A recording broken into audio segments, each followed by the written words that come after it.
रही है कि पटना के साथ साथ पूरे बिहार में कानून व्यवस्था की स्थिति खराब हो चुकी है। दिन दहाड़े लूट हो रही है, रात में लूट हो रही है, डकैती हो रही है, अराजक की स्थिति हो गई है, हत्या की घटना ज्यादा बढ़ रही है और जंगल राज भी आ गया। भारतीय जनता पार्टी क्या कहती है, क्या करती है, उसको समझने की जरूरत है। कोई भी राज्य, कोई भी देश क्राइम फ्री नहीं है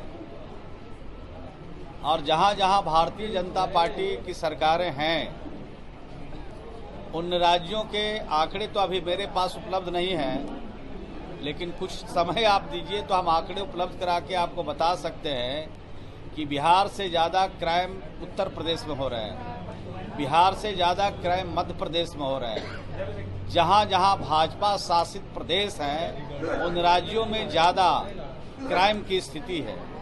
लेकिन बिहार में जो भी इस तरह की घटनाएं हो रही है, उसको नियंत्रित करने के लिए सरकार पूरी तरह से मुस्तैद है।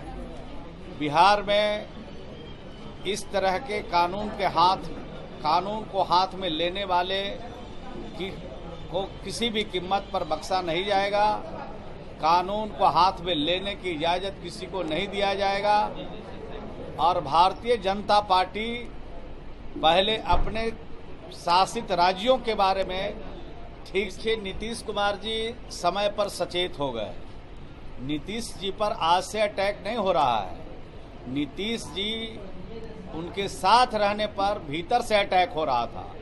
भीतर से नीतीश कुमार जी को खोखला करने का काम हो रहा था, भीतर से कमजोर करने का काम हो रहा था जब उनके साथ हम लोग काम कर रहे थे। लेकिन उनको पता चल गया, नीतीश कुमार जी को पता चल गया कि मुझे परेशान करने का, मुझे खोखला करने का, मेरी राजनीतिक हैसियत घटाने का, मेरी पार्टी की वजूद खत्म करने का काम भारतीय जनता पार्टी कर रही है और गठबंधन धर्म का पालन नहीं कर रही है। तो सचेत हो गए, वरना पूरी पार्टी को खत्म करने की साजिश भारतीय जनता पार्टी कर रही थी और समय से पहले सचेत होकर के नीतीश कुमार जी ने उसका जवाब दिया।